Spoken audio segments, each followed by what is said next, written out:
Opa, tudo bem? Aqui é Alexandre Fortes.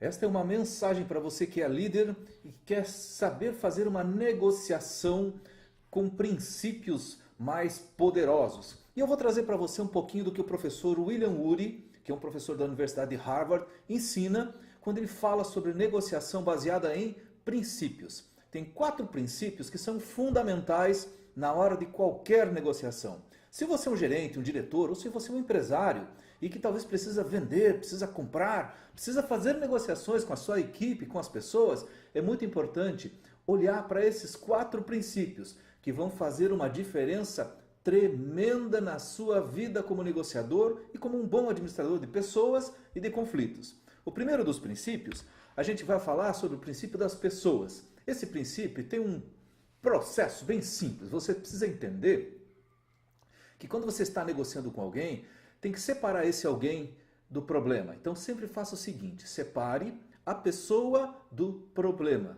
Seja doce com as pessoas, respeitoso com as pessoas, gere um processo empático e continue sendo firme, duro com o problema. Os problemas nas negociações estão ali para serem resolvidos, certo? Você precisa ficar ao pé, deixar claro quais são as suas posições, mas nem por isso você precisa brigar, você precisa entrar em conflito com as pessoas. Quais são os problemas que a gente percebe que muitos líderes, muitos profissionais de negociação falham? É quando o cara, para ser duro com o problema, ele acaba sendo duro com a pessoa.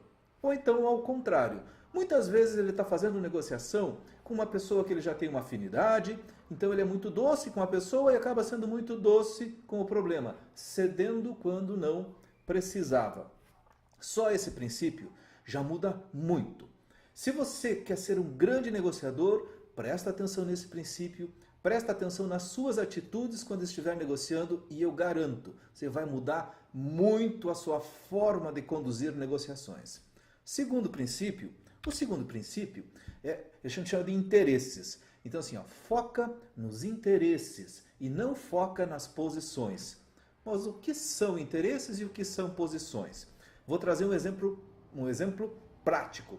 Imagina que você está negociando, por exemplo, a aquisição ou a venda de algum produto ou serviço. Os interesses que tem por trás daquele negócio, muitas vezes a gente não tem certeza.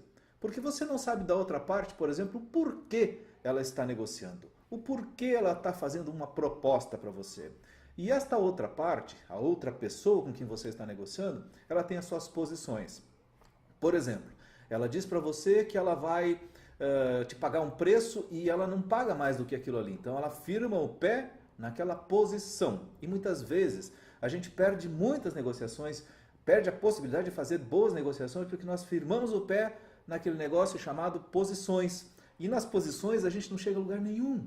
Então precisa entender o porquê essa pessoa estaria fazendo negócio com você. Vamos supor que essa pessoa que está fazendo negócio com você, ela tenha um interesse muito grande, por exemplo, de fazer esse negócio porque é a primeira venda dela. Vamos supor que você seja o primeiro cliente a comprar um determinado produto e ela tem interesse em abrir mercado. Quando você se dá conta disso, você pode focar ajudando essa pessoa a perceber que ela está atingindo o interesse. Ok? E aí você flexibiliza. Essa pessoa não fica naquela coisa de querer trabalhar muito em cima dos posicionamentos. Posicionamentos que eu digo, né, preço fixo, prazo fixo, qualidade, né, que não dá para abrir mão. Quando a gente fica brigando por essas posições, as negociações não vão longe.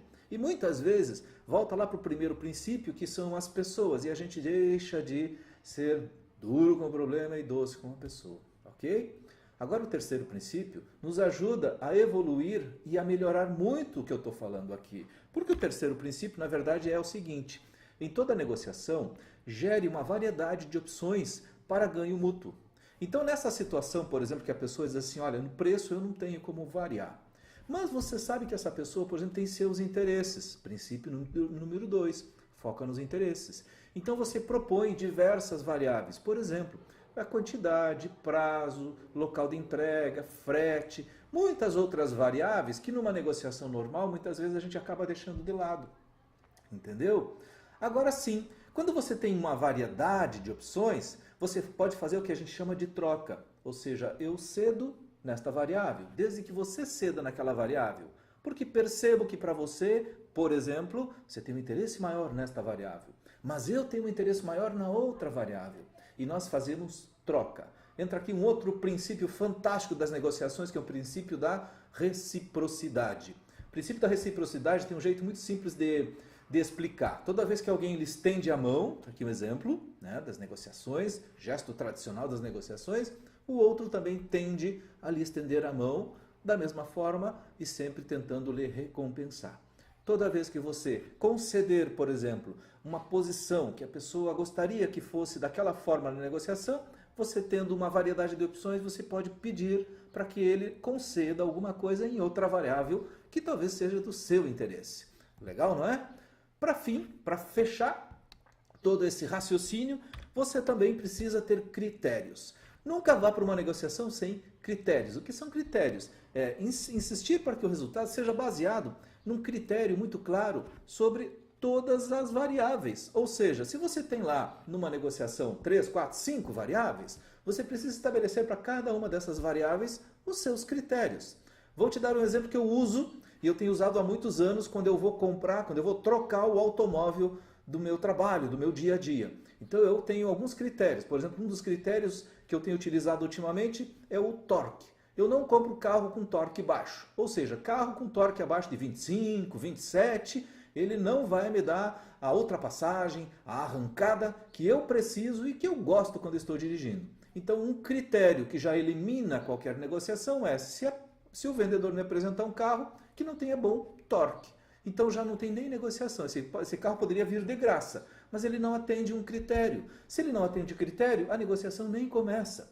Então toda vez que você estiver negociando, pense nesses 4 princípios. O primeiro deles, seja doce com a pessoa e duro com o problema.